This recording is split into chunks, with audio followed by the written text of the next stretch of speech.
From an alternative metal band to a classical composer, the music of Hellraiser would fast become one of the film's strongest features, complementing the horror presented on screen. I was made aware of the fact that initially Clive's concept of the music was that it was going to be performed by a band called Coil that were friends of his, London friends.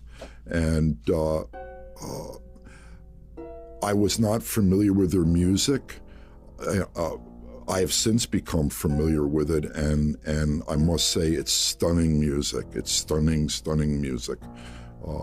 At the time, it was pretty new, novel, extraordinarily novel. The industrial thing. It wasn't mainstream. Still isn't really mainstream. Never will be. The problem with our experience was that we never got to bring the music to its full fruition. I mean, the pieces that we have, the pieces that we eventually released on the unreleased themes to Hellraiser, which is the record, were essentially demos of our intentions for the piece. Tony arrives in London and sits down and says, I need to have a meeting. We should have a meeting with Coil, Clive, because there's certain things that a film score needs to do, which has to do with having the music being scene specific and cut specific. So we produced all of the music electronically and via sampling, but the intention was once we produced the musical ideas that we would then take them to Clive and to the production team and say,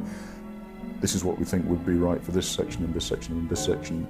If you're good with that, then we'll go the extra step and we'll bring in our regular musical collaborators, because we worked with string people on the Coil records. I did meet with Coil out of courtesy. They, however, after I questioned them about their ability to write music for film, and I asked some pretty pointed technical questions. Unfortunately, the project never quite reached fruition, and so we never did actually kind of end up with that blend.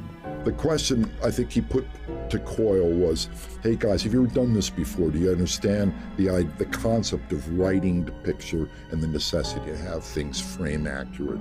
And I think they said, no, this is not our thing. We were going to do pretty much, sort of sound design stuff that would just act as a bed for the image. They bowed out and Chris Young was hired. But suffice to say, Tony had enough positive experiences with me being the head of post-production at New World, and I'd done numerous films for them back then.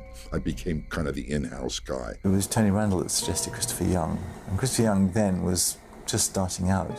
Little do we know how big he would become. But he was a joy, absolute joy. He composed it, and then we went to Munich and recorded it, and it was just a joy. It was incredibly easy.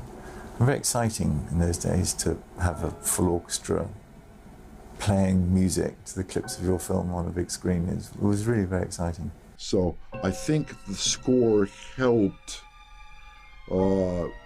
make the film become the cult classic that it's become. I'm not saying that it was a great score, I'm just saying the sonority, the fact that it's an orchestra and not a synth score, I think for this picture did help.